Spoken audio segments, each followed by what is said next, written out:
So I'm Randy. I'm an alcoholic. Happy New Year's Eve, everybody. It's great. It's great.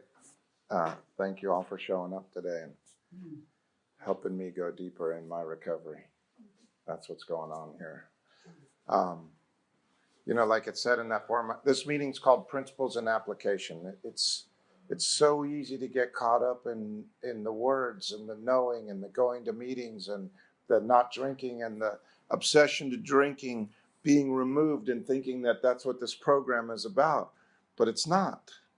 I can never ever drink alcohol successfully again, but alcohol wasn't what's wrong with me.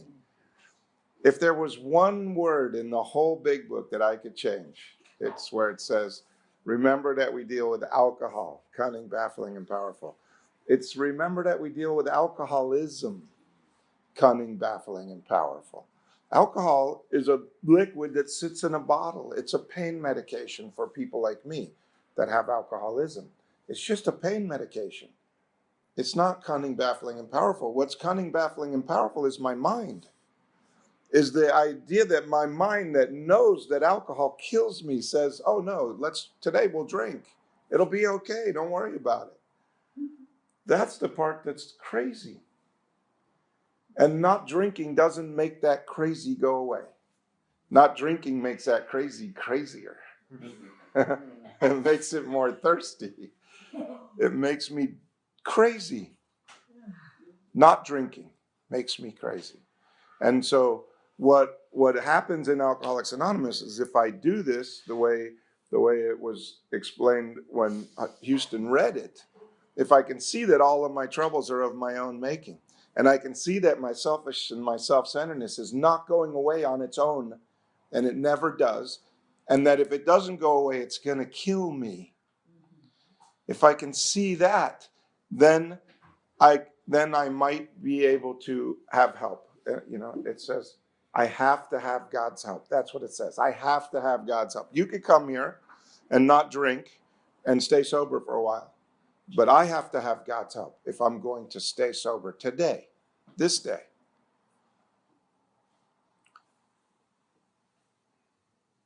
The whole program is about having a spiritual awakening as a result of these steps. And the spiritual awakening is a way of life where drinking isn't necessary ever, ever, ever again today.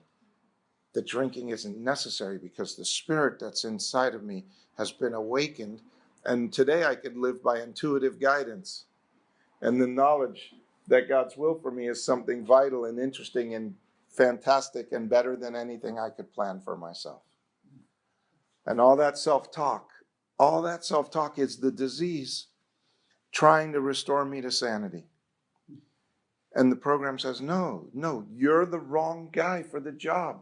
You don't get to restore yourself to sanity anymore.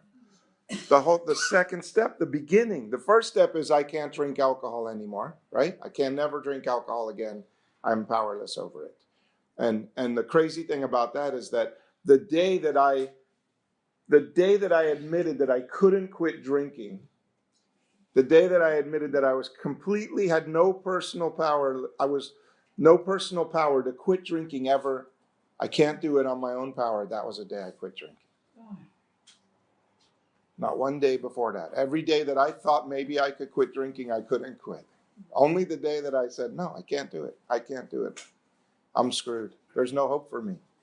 That was the day that drinking stopped. And then I get to go deeper into that knowledge of the disease, how the disease functions in my life, so I could see that my life on my power is unmanageable by me. And it's not my outside life that's unmanageable. I can manage my outside life. I can pay my bills. I can drive my car. I can go to work. What's unmanageable is my inner life. What goes on inside of me. Because while I'm at work, I hate it. And when somebody tells me to do something, I hate them. And I can't manage what my mind is talking to me about. And it's driving me crazy. And that's why I need alcohol. And so when I can see that self-talking mind, that is the disease. And the self-talking mind is the thing that's trying to restore me to sanity. Then maybe I could start right now in this moment coming to believe that there's a power that's greater than me, and that power is the power that's going to restore me to sanity. So I have complete 100% permission to stop talking to self. I never have to run anything by me again because I can't restore me to sanity. So even if I get it right, it's wrong. If I could restore me to sanity, I could figure out what would work for me, what would make me happy in my life, and then I could do that, and then I could be happy. But even when I get exactly what I want, I don't want that anymore. I want something else. I want more. I want different. I want better. Even when I get exactly what I want. That's how insane my mind is. And I have to see that. Because if I don't see that, there's no program. If I think I'm here to not drink, I'm screwed. I think coming to Alcoholics Anonymous to stop drinking, if that's all you're here for, you're going to die. That's my opinion. But if I'm just here to not drink, I'm going to die. I have to be here to have a spiritual awakening as a result of these steps. Otherwise, it's just a revolving door. I get a little sobriety. I think I got it, and then I drink because I never got it. So, and we're reading about compliance, surrender versus compliance. It's a Tebow paper. It's before recovery. Tebow is before recovery. But I need to know about compliance because compliance, what he says is compliance is the enemy of surrender. Okay, can I finish first and then you can ask my question? Okay. So compliance is the enemy of surrender. Compliance is when I do the right thing, but I do it because somebody said so, or I think that it's the thing that's the right thing to do. Compliance is still relying on self, even when I do the right thing. Compliance is inside, there's a fight going on. Inside, I'm saying, okay, I'll go to that New Year's Eve party, but I don't really want to be there.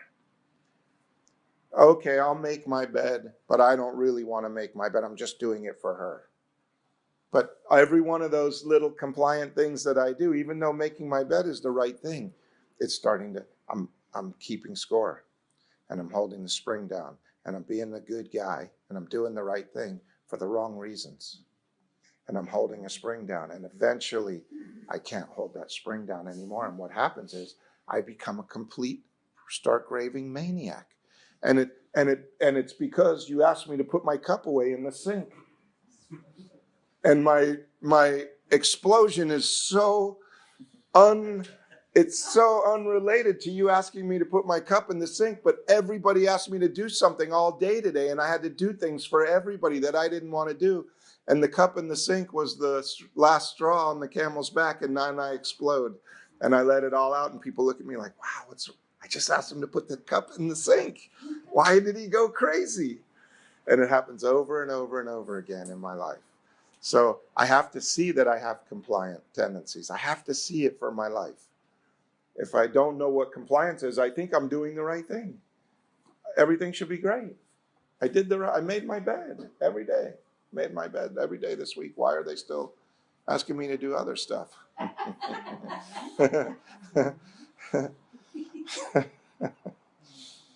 So we're gonna do some Tebow. We're gonna read a paragraph or two in Tebow, and we try to keep the discussion to the paragraph, what it's saying to do and not do, and your experience with doing or not doing what it says.